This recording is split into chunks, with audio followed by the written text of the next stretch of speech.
The Hale and Curtis Innovations Building, a towering symbol in the city of Charlotte, North Carolina, stood tall like a monument to power and success. Every early morning, before the sun even grazed the glass towers, Rosa Jenkins arrived, mop in hand, silently gliding across the cold marble lobby as usual. Welcome to our channel. If you love inspiring and emotional stories based on real-life values, don't forget to like, share, and subscribe to stay updated. Now, let's dive into today's story. Rosa was the kind of person people rarely noticed. Middle-aged, quiet, thin-framed, dressed in a clean but faded uniform from countless washes. After 10 years of cleaning work, she had mastered the art of invisibility, and that, ironically, had become her greatest strength. When no one paid attention to you, you saw everything. She knew who arrived early, who stayed late, who always spilled coffee in the boardroom, and who secretly smoked in the restroom on the 16th floor. But that day, something felt off. At 4:57 a.m., just as Rosa stepped into the elevator, she noticed that the light for the 28th floor, the executive level, was still on. That was rare. Curious, she decided to check out ahead of her usual schedule. When the elevator doors opened, the hallway was eerily quiet. Rosa moved quietly, her rubber-soled shoes making no sound. As she neared the office of Brandon Hale, the young CEO and co-founder, she froze. The door was slightly ajar. Through the gap, she saw Derek Curtis, Brandon's longtime friend and co-founder, standing at Brandon's desk. In the dim light, he was rummaging through a locked drawer, then quickly plugging a USB into Brandon's computer. Rosa held her breath. Derek pulled out a folder, flipped through the pages rapidly, and snapped photos with his phone. One sheet had the words "confidential," internal only printed across the top. His face remained blank, but his actions were undeniably sneaky. Rosa took a step back, hiding around the corner. She stayed there until she heard the office door close and the elevator descending. For the rest of her shift, Rosa's mind spun. What should I do? She knew her place in this building. People like her, black, low-income, without a college degree, were never asked for their opinion. They mopped floors, emptied bins, and disappeared before the directors arrived. But what she had seen couldn't be ignored. Something was very wrong. She remembered the rare but kind nods Brandon Hale had given her in passing. He wasn't like most executives. At least that's what she hoped. Maybe he'll listen, she thought. But fear clung to her. What if she lost this job? It was all she had. The only thing keeping her afloat while raising her two granddaughters after her daughter passed away from lupus 3 years ago. The next morning, when Rosa saw Brandon stepping out of the elevator, she took a trembling breath and walked up to him. "Mr. Hale," she called softly, just loud enough for him to hear. Brandon turned, surprised. The small woman before him gripped her mop tightly, eyes lowered. "I'm sorry. I don't mean to bother you," she continued, her voice hoarse with anxiety. "But I saw Mr. Curtis in your office. Yesterday. Early. He had your drawer open. He was copying something." Brandon stood still, silent. "No, Angel. No, thank you." Just a long, unreadable stare. Then he turned and walked away. Rosa stood frozen, a chill creeping up her spine. What did I just do? In her mind, the image of a termination letter appeared vividly. I'm going to be fired. I just know it. After her shift, Rosa walked out of the building with a heavy heart. The morning noises of the city felt distant. She knew she had done the right thing. But the right thing isn't always the safe thing.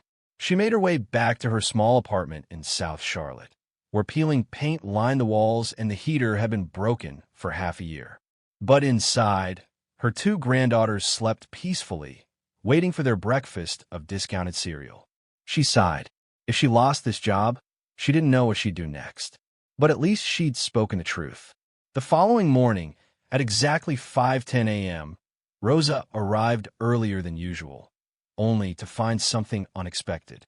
Two security trucks were parked out front. Uniformed guards stood at attention, radios crackling.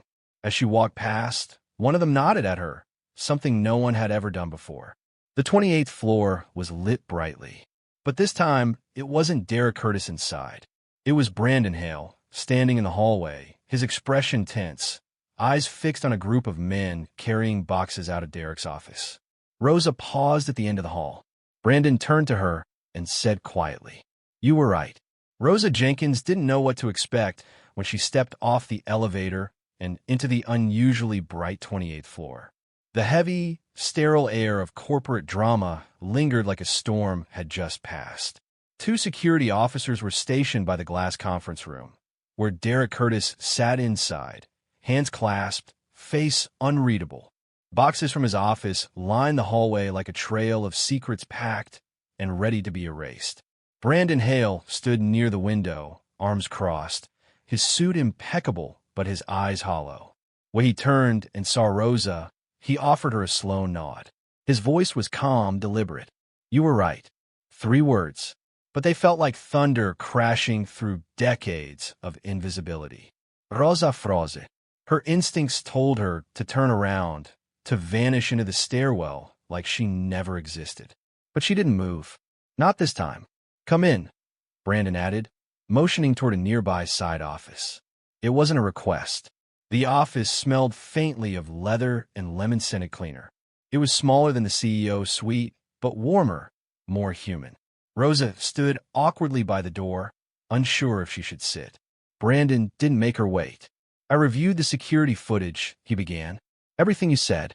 It was all there. He's been leaking confidential data to one of our competitors for weeks." He sat across from her, elbows resting on the desk, fingers interlocked. "What I want to know is, why did you tell me?" Rosa blinked. The question threw her. "Because it was wrong," she said plainly.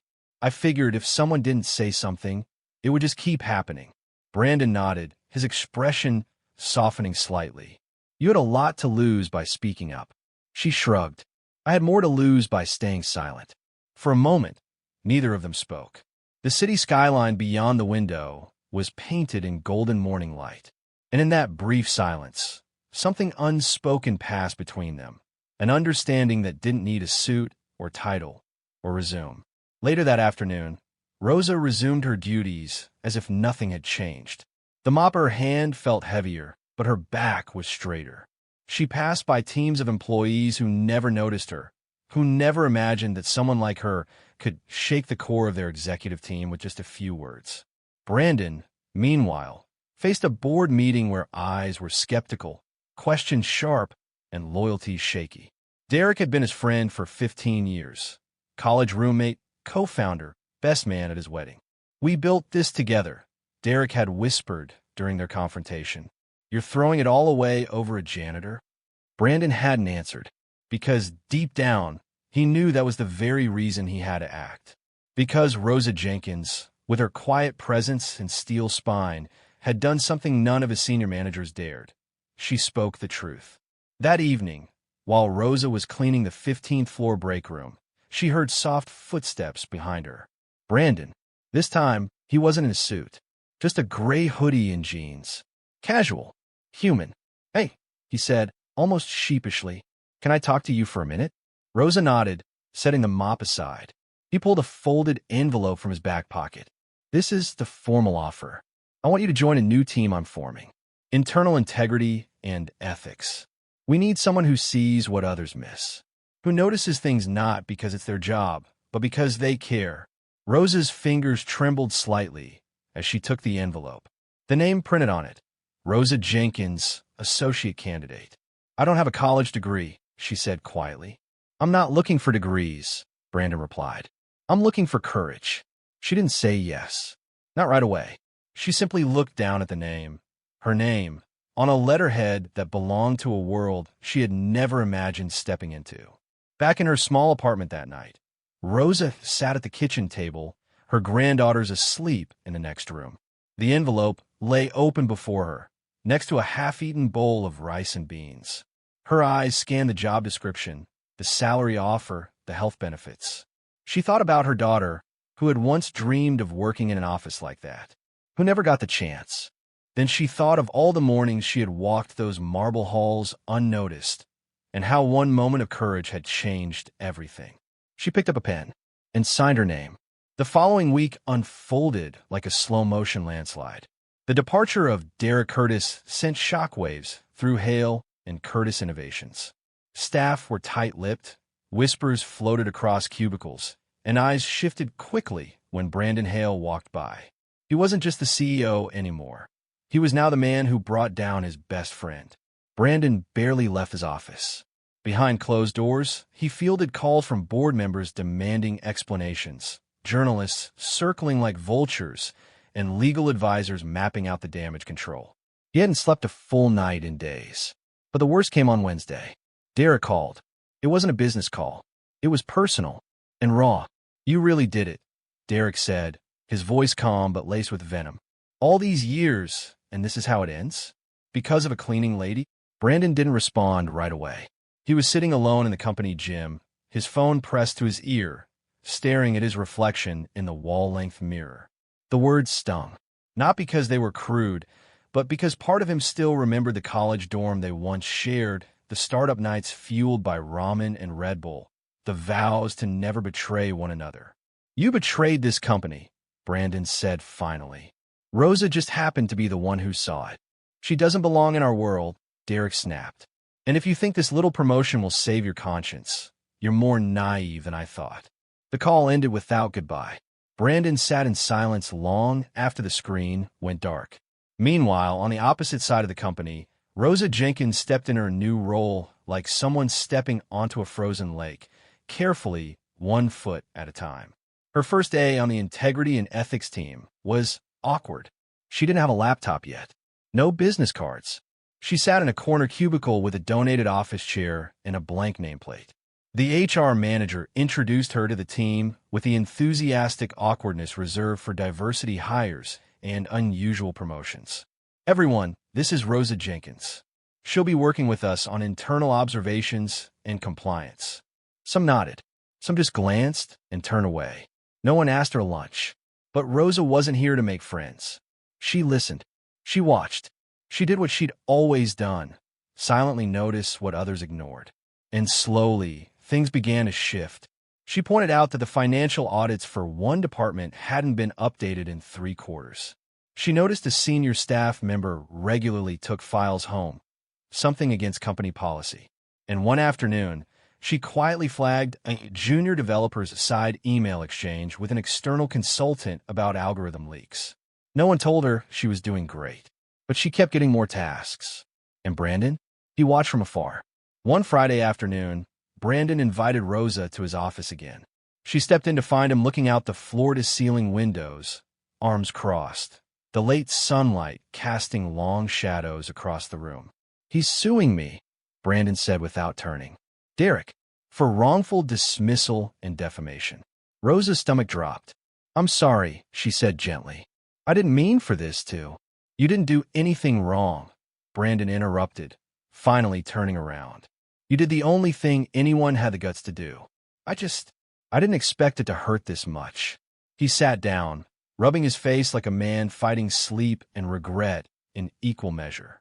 "I guess I thought we were invincible," he continued. "That friendship would shield us from failure. But trust doesn't work like that." Rosa hesitated before speaking. "Sometimes the people closest to you know exactly where to cut." Brandon looked up at her, and for the first time, she saw not a CEO, not a man in a tailored suit, but someone truly alone. That night, Rosa stayed late at the office. The halls were mostly empty, the silence broken only by the hum of the HVAC and the soft click of her computer keys. She passed the executive break room, dark and quiet, and paused. The memory of Derek Curtis at Brandon's desk flashed in her mind. She wondered what would have happened if she hadn't spoken up. Would the company still be standing? Would she still be mopping floors? She heard the door behind her open. Brandon again, this time holding 2 cups of coffee. "It's not fancy," he said, handing her one, "but it's strong." They stood there, sipping in silence. A janitor and a CEO, neither sure where the lines were anymore. "Do you regret it?" he asked suddenly.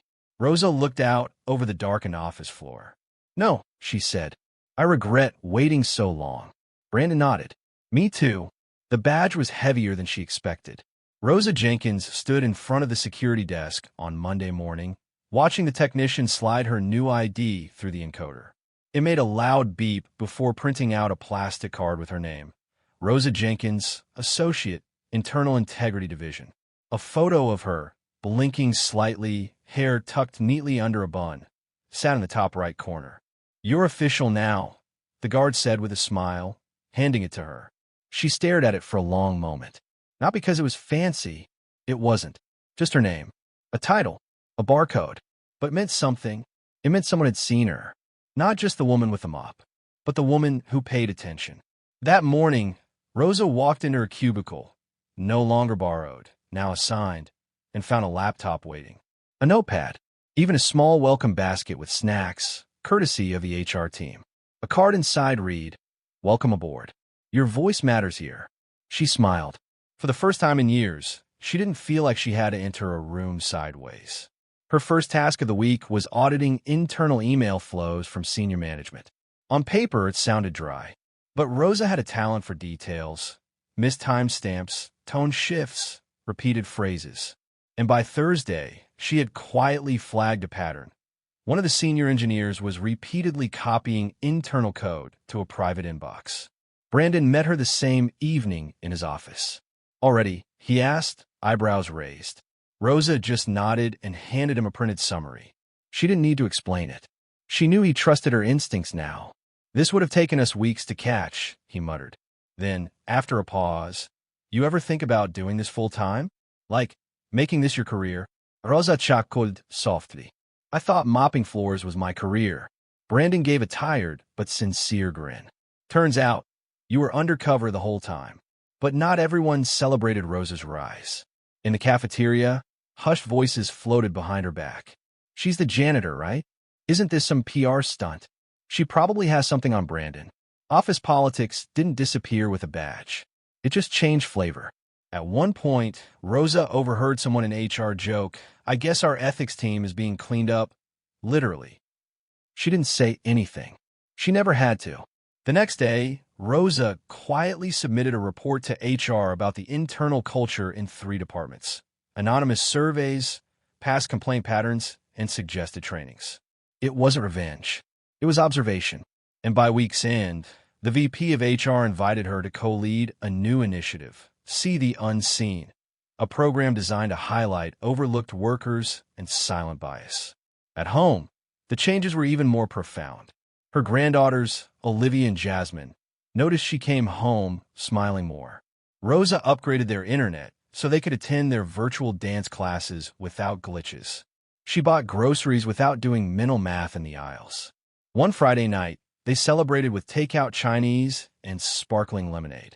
Jasmine, barely 10, lifted her chopsticks and asked, "Grandma, are you famous now?"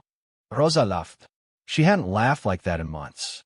"No, baby," she said, kissing her forehead. "But I think I'm finally seen." One morning, while reviewing internal reports in her office, Brandon dropped by, unexpectedly casual in rolled-up sleeves, coffee in hand. "I've been thinking," he began, taking a seat opposite her. "This company, it was built on speed, on trust between friends. But we never built a system to check the system." He looked at her, not as a subordinate, but as a peer. "I want you to be more than compliance. I want you to help me redesign how we listen to this company." Rosa sat back. "That's a big ask." "I know, but you've already changed everything just by being here." Later that day, Rosa was walking past the executive wing when she passed Eric's old office. It had a new nameplate, a new assistant, new life. But she paused for just a second, not out of bitterness, but clarity. People come and go. Titles rise and fall. But truth? Truth echoes. She touched her badge again, not for reassurance, but as a reminder. She hadn't changed who she was. The world had finally caught up to her. 6 months later, the annual Hale and Curtis Innovations Town Hall looked very different from the year before. The usual sleek presentation slides, investor updates, and department awards still filled the agenda. But this time, the final speaker wasn't a high-level executive or a marketing guru. It was Rosa Jenkins. She stepped onto the stage slowly, dressed in a navy blouse and black slacks. No fancy jewelry, no dramatic mock-up. Just her, holding a simple note card and wearing her newly laminated badge. The room of over 300 employees fell into a hush. Some knew her story. Others had only heard whispers. But today, they were about to hear it from the woman herself. Good afternoon, Rosa began, her voice steady but warm. I'm not used to microphones or stages. I'm used to brooms and buckets, mops and silence. But I've learned something. Silence isn't always golden. Sometimes it hides things that shouldn't be hidden. She looked up, catching a few surprised faces, including that of the CFO. 6 months ago, I saw something wrong, and I had a choice to stay in my lane or speak. She held the room in the palm of her hand. I spoke up, not because I wanted attention, but because I couldn't live with myself if I didn't. I thought I'd be fired. Instead, I was heard. And because I was heard, this company caught a problem that could have destroyed it. Applause rippled quietly through the room. Brandon Hale, standing just off stage, nodded. But I'm not here to talk about me, she continued. I'm here to remind you. There are people in this company you walk past every day.